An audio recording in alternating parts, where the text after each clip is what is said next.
దేవుని చేత ఏర్పరచబడిన వారును, పరిశుద్ధులను, ప్రియులనైన వారికి తగినట్లు మీరు జాలిగల మనసును, దయాళుత్వమును, వినయమును, సాత్వికమును, దీర్ఘశాంతమును ధరించుకొనుడి.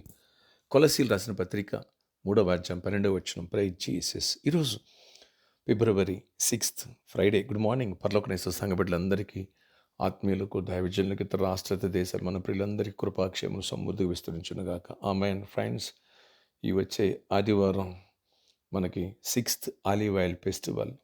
వేలాదిగా తల్లిరండి. ఇంతవరకు మిస్ అయిపోయారేమో. ఈ 2 వీక్స్ అయినా సరే, లాస్ట్ వీక్స్ అయినా సరే వచ్చి ఈ అభిషేక పండుగలో పార్టిసిపేట్ చేయండి. Manifestation of the year.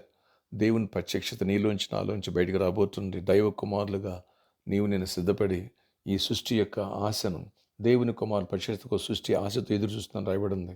అది నెరవేర్పు నీ ద్వారా నా ద్వారా జరుగునుగాక. ఆమేన్. అందులో మన ఆత్మఫలం గురించి మాట్లాడుకున్నాం. రేపు సండే 5వది అయినటువంటి ఆత్మఫలంలో దయాళుత్వం గురించి. దేవుడు దయాళుడు, యెహోవా దయాళుడు, నిరంతరం ఆయన కృప ఉండేటువంటిది.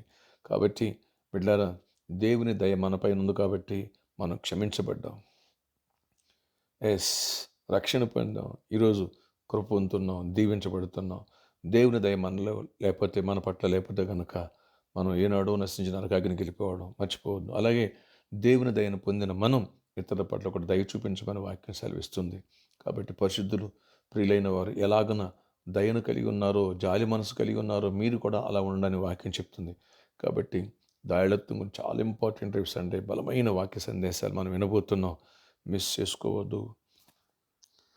మత్తయి సువార్త 18వ అధ్యాయం 21 నుంచి 35 వచనం చదివినట్టయితే, అక్కడ ఒక వ్యక్తి యజమానుడి దగ్గర 10,000 తలాంతులు అప్పుంటే అతను రిక్వెస్ట్ చేసి, అయ్యా ఓర్చుకో, కట్టలేకపోతున్నానని ప్లీజ్ చేస్తే అతను దేవుని దయతో క్షమించేసాడు 10,000 తలాంతులు, ఇంచుమించు 3,60,00,000. కానీ అతనికి మరొక వ్యక్తి ₹100, ₹50 బాకీ ఉన్నాడు. ఆ బాకీని క్షమించలేకపోయాడు. కఠినంగా ఎవరైంచాడు. అతన్ని కట్టెవరిని జైల్లో ఏం చేస్తాను, లోపల ఏం చేశాడు. చూడండి, ఇది వెంటనే ఆ యజమానుడు తెలిసింది. వెంటనే అతను పిలిచి, అతని ₹50 నువ్వు క్షమించలేకపోయావా? 3,60,00,000 క్షమించాను కదా, దా, నీకు దయలేదు, అది మొత్తం కట్టెవరు బయట రావద్దన్నాడు. ఫ్రెండ్స్, అతడు దయను పొందాడు, కానీ ఎదుటి వారి పట్ల దయ చూపించలేదు. దానివల్ల మొత్తం కోల్పోయాడు. అందుకని ఒక్క విషయాన్ని జ్ఞాపకం చేసుకోనండి.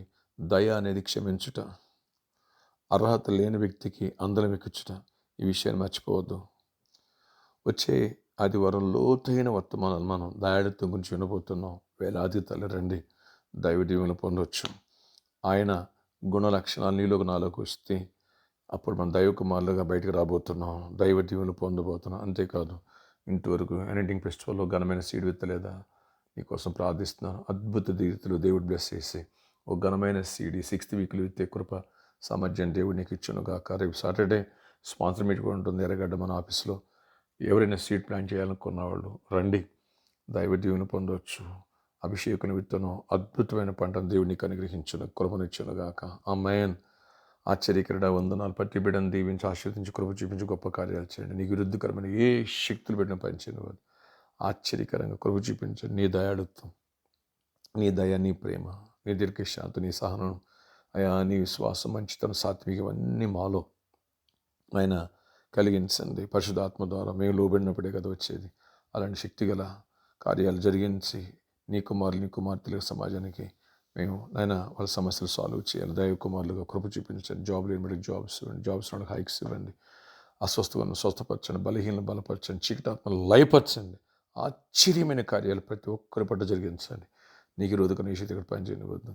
ప్రతి బిడ్డను దీవించు, ప్రతి బిడ్డను ఆశీర్వదించు. 6th ఆలివ్ ఆయిల్ ఫెస్టివల్ మనం సిద్ధపరచండి. ఎవరైతే ప్రేయర్లకి వేస్తున్న విదేశాలు ఇక్కడ కానీ వాళ్ళందరినీ ప్రొటెక్ట్ చేసి దీవెనతో, సమాధానంతో నింపండి, ఆశీర్వాదంతో నింపండి. విడిపోయిన కుటుంబాన్ని కట్టండి, గర్భఫలాలు ఇవ్వండి, గర్భిణీ స్త్రీలకు క్షేమాన్ని, సుఖప్రసవాన్ని ఇవ్వండి, నెమ్మదిని హాస్పిటల్ స్వస్థపచ్చి విడుదల ఇవ్వండి.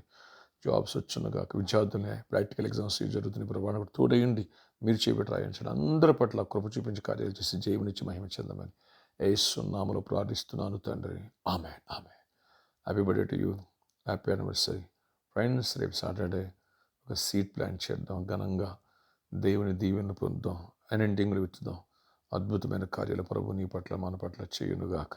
ఆమేన్. Amen. God bless you all. Have a nice day.